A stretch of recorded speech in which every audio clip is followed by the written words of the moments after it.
Hello friends, చరిత్ర పుటల్లో శీర్షికకు స్వాగతం. బ్రిటిష్ వాళ్ళు భారతదేశంలో చేసిన అరాచకాలన్నింటిలోనూ అత్యంత దారుణమైనది, హేయమైనది, దుర్మార్గమైనది జలియన్వాలా బాగ్ సంఘటన అన్న విషయం అందరికీ తెలిసిందే. అయితే ఈ జలియన్వాలా బాగ్ సంఘటన భారతదేశంలో ఇద్దరు గొప్ప యోధులను తయారు చేసింది. అందులో ఒకరు అందరికీ తెలిసిన భగత్ సింగ్ అయితే మరొకరు అందరికీ పెద్దగా తెలియని ఉద్దమ్ సింగ్. ఇవాళ మనం ఉద్దమ్ సింగ్ గురించి మాట్లాడుకుందాం. ఎందుకంటే డిసెంబర్ 26 ఆయన జయంతి. ఆ సందర్భంగా ఆయన గురించి చాలామందికి తెలియని విషయాలు తెలుసుకునే ప్రయత్నం చేద్దాం.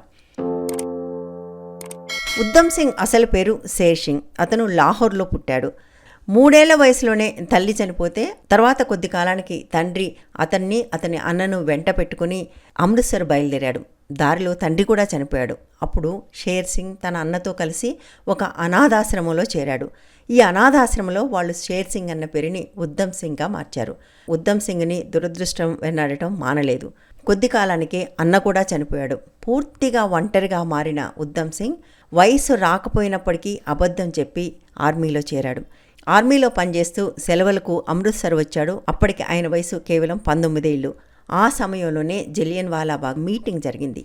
ఈ మీటింగ్కి ఉద్దమ్ సింగ్ ఉన్న అనాథాశ్రమం వాళ్ళు మంచినీళ్ళు సప్లై చేశారు. అందుకోసం అనాథాశ్రమంలో ఉన్న పిల్లలందరూ కూడా మంచినీళ్ళు అందించడం కోసం జలియన్వాలా బాగ్కి వెళ్ళారు. అక్కడ అన్ని గేట్లు మూసేసి జనరల్ డయ్యర్ అనే వ్యక్తి కాల్పులు జరపడం అన్న విషయం అందరికీ తెలిసిందే. అందులో అనేక మంది చనిపోయారు. చనిపోయిన వాళ్ళలో అనేక మంది పసిపిల్లలు కూడా ఉన్నారు, తనతో ఉన్న పిల్లలతో సహా. అది చూసినప్పుడే ఉద్దమ్ సింగ్ నిర్ణయించుకున్నాడు, దీనికి నేను ప్రతీకారం తీర్చుకుంటాను అని. ఆ సంఘటన జరిగే సమయానికి ఉద్దమ్ సింగ్కి 19 ఏళ్ళైతే భగత్ సింగ్కి కేవలం 12 ఏళ్ళు. భగత్ సింగ్ కూడా దీనికి ప్రతీకారం తీర్చుకుంటానని నిర్ణయించుకున్నాడు. కానీ ఉద్దమ్ సింగ్ ఈ ప్రతీకారం తీర్చుకునే మార్గాలు వెతుకుతూ కూడా ఆర్మీలో పనిచేయడం కొనసాగించాడు. ఈ లోపల భగత్ సింగ్ కొంచెం పెద్దవాడై హెచ్ఆర్ఎస్సీ అనే సంస్థను స్థాపించి విప్లవ రాజకీయాలు మొదలుపెట్టడమే కాకుండా బ్రిటిష్ వాళ్లకు వ్యతిరేకంగా పనిచేయటం మొదలుపెట్టాడు. అది చూసి ఇన్ఫ్లుయెన్స్ అయిన ఉద్దమ్ సింగ్ భగత్ సింగ్కి కాంటాక్ట్లోకి వచ్చాడు. భగత్ సింగ్ 1927లో ఉద్దమ్ సింగ్కి వర్తమానం పంపించాడు, సమయం వచ్చింది, వచ్చేసేయమని.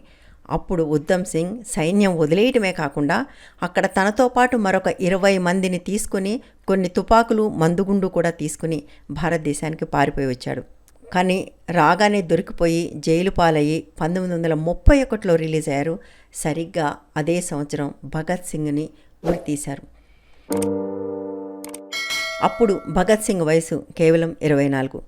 భగత్ సింగ్ అనుయాయుడని తెలుసు కాబట్టి ఉద్దమ్ సింగ్ మీద కూడా విపరీతమైన నిఘా ఉండటంతో ఆ నిఘా తప్పించుకుని ఉద్దమ్ సింగ్ ముందు కాశ్మీర్ నుంచి మెల్లగా జర్మనీకి చేరుకుని అక్కడి నుంచి 1934లో లండన్కి చేరారు.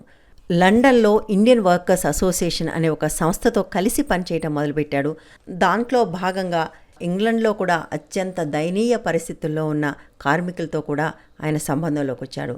అక్కడ పనిచేస్తున్నప్పటికీ ఆయన లక్ష్యం ఒకటే, జనరల్ డ్వయ్యర్ని చంపడమే. అవును, జనరల్ డయ్యర్ కాదు. ఎందుకంటే జలియన్వాలా బాగ్లో కాల్పులు జరిపిన జనరల్ డయ్యర్ అప్పటికే 1927లోనే చనిపోయాడు.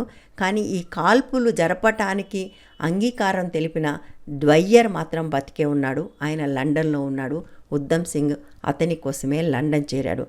లండన్ చేరిన ఉద్దమ్ సింగ్ అవకాశం కోసం ఎదురు చూస్తూ ఉన్నాడు. 1940 మార్చి 13న రాయల్ సొసైటీలో క్యాక్స్టన్ హాల్లో జరిగిన ఒక మీటింగ్కి డ్వయ్యర్ వస్తున్న విషయం తెలుసుకుని ఉద్దమ్ సింగ్ తన భార్య పేరుతో ఒక టికెట్ కొనుక్కుని ఆ మీటింగ్కి వెళ్ళాడు. ఆ మీటింగ్కి ఆయన ఒక బౌండ్ పుస్తకాన్ని పట్టుకుని వెళ్ళాడు. ఈ బౌండ్ పుస్తకాన్ని మధ్యలో రివాల్వర్ సైజులో కట్ చేసి అందులో రివాల్వర్ని పెట్టుకుని ఆ పుస్తకాన్ని చేతిలో పెట్టుకుని ఆ మీటింగ్కి వెళ్ళాడు. మీటింగ్ ఇక దాదాపుగా ముగుస్తుంది అనగా ఉద్దమ్ సింగ్ లేచి నిలబడి డ్వయ్యర్ మీద కాల్పులు జరిపాడు. 2 గుండ్లు డ్వయ్యర్కి తగిలితే ఒకటి గుండెలోంచి దూసుకుని పోయింది. దాంతో డ్వయ్యర్ అక్కడికక్కడే చనిపోయాడు. ఉద్దమ్ సింగ్ని వెంటనే అరెస్ట్ చేసి విచారణ కూడా జరిపి ఉరిశిక్ష విధించారు. చాలా హడావుడిగా 1940 జూలై 31న ఆయన్ని ఉరి కూడా తీశారు. ఆ తర్వాత కాలంలో ఆయన అస్థికలు అమృత్సర్లో ఒక మ్యూజియంకి చేరాయి. ఈ సందర్భంగా ఆయన కోర్టులో చెప్పిన కొన్ని మాటల్ని గుర్తు చేసుకోవడం కూడా చాలా ముఖ్యం. అక్కడ ఉద్దమ్ సింగ్ అన్న మాటలు ఏంటంటే, నాకు చావంటే భయం లేదు, మరణశిక్ష అంటే అసలే భయం లేదు. బ్రిటిష్ సామ్రాజ్యం పెడుతున్న కష్టాల్లో ఈ చావు ఒక లెక్క కాదు. నాకు ఇంగ్లీష్ ప్రజల మీద కోపం లేదు, ఇంగ్లాండ్ కార్మికుల మీద గౌరవం కూడా ఉంది. కానీ ఇంగ్లీషు సామ్రాజ్యవాద ప్రభుత్వానికి నేను వ్యతిరేకం అన్నాడు. ఇది ఉద్దమ్ సింగ్ కథ. ఉద్దమ్ సింగ్ మీద ఆ తర్వాత కాలంలో సర్దార్ ఉద్దమ్ సింగ్ అని ఒక సినిమా కూడా వచ్చింది. ప్రస్తుతం అది అమెజాన్ ప్రైమ్లో ఉంది. వీలైతే ఒకసారి అది కూడా చూడండి.